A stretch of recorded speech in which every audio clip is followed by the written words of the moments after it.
You're here because you're a teacher in survival mode and you know that you love what you're doing. You know that you're making an impact, but you also have that feeling of this can't be it. I can't do this for another 30 years. But because we're teachers and because we love what we're doing, we do often feel like we can't walk away because we are doing a service, but we're also not running a charity. And we do feel like that a lot of the times too. We know that we're outnumbered. We know that we're exhausted for our families. We know that we are on all day. Like, I'm a principal and I walk up and down around the hallways doing my rounds, and as I pass classrooms, I think to myself, how are they doing this all day? They are teaching, they are talking, they are walking, they are on all day. I at least could step out into the hallway and catch my breath when I need to, because I'm kind of running the game in a sense. But I also know, even in my position, this is not something I could do the next 25 years. We all know that education has changed, especially after COVID. We also know that we had so much time with our families that we had a taste of, what am I selling my soul for? Because I'm missing time with my children, I'm missing time with my families and different things that they're doing. Like right now, I'm in my grandma era, which is great. But now I'm looking at it as like, I missed all these things with my kids when they were little because I was hustling and I was tired and I was giving my all day at school. And now I have a grandchild and I'm gonna go around in the same cycle again. Because I'm at the phase where I'm 50 years old. I'm too young to retire in New Jersey. I have 27 years in. And I do love my job. I love what I'm showing up for every day. So I get anxious myself when I start thinking about, well, I'm just going to walk out and quit and I got to find another job because my mental health can't stay like this and my physical health can't stay like this, because we all know what we're carrying. We all know what we're bringing home to our families. We all know how our brain is just going and going every night, replaying things that we said and things that kids said. Did I answer this the right way? Should I get them more services? And we also know that our families are depending on us, that we're holding everybody together.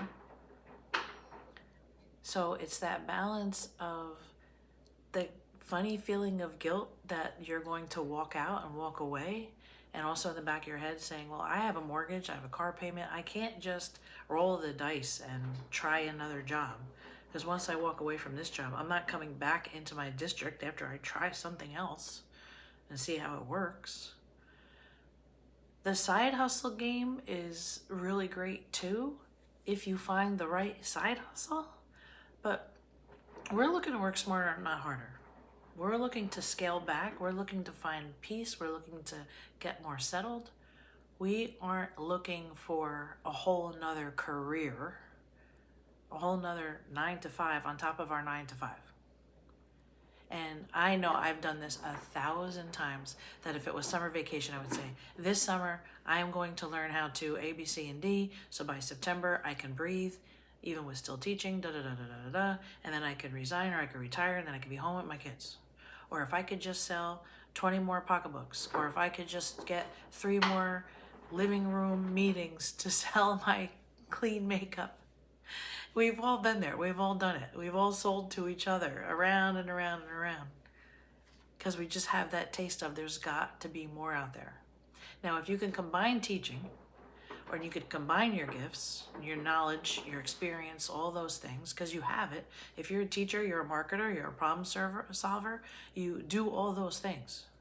So now is the time, though, to flip that out of the classroom. Take down the walls. It's limitless.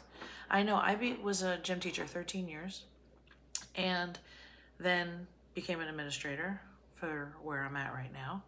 And I did get to the point where I was like, I can't do one more jumping jack. The only way I can make more money is to become an administrator. But I also knew that in the gym, I could only help 50 kids, let's say. As a principal now, I could help a whole new batch of 500 kids every year. But then that's that. I've capped out of how many kids I can help. I've capped out of how many families I can help. I've capped out of how much money I can make. And I just turned 50. And I think to myself sometimes, well, once I do this and once I do that and once I do this, 5 years from now, I get to start living. And I heard myself saying that to somebody, like, then I'll get to start living. That's like the saddest thing to me. I want to live right now. So I did a ton of research and looked around for some different options that I could do while I'm principling, that you could do while you're teaching. So you can still give the service that you love. You can still impact all these lives, but the walls come down. And if I can turnkey what I know, because I've been through so much in my life, like all of us have, different experiences and things.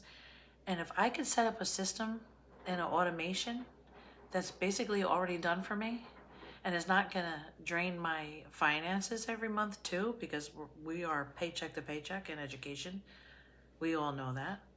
So if I could get that system going and I can turnkey and help a limitless amount of people. Think of how many people are out on the internet and on social media.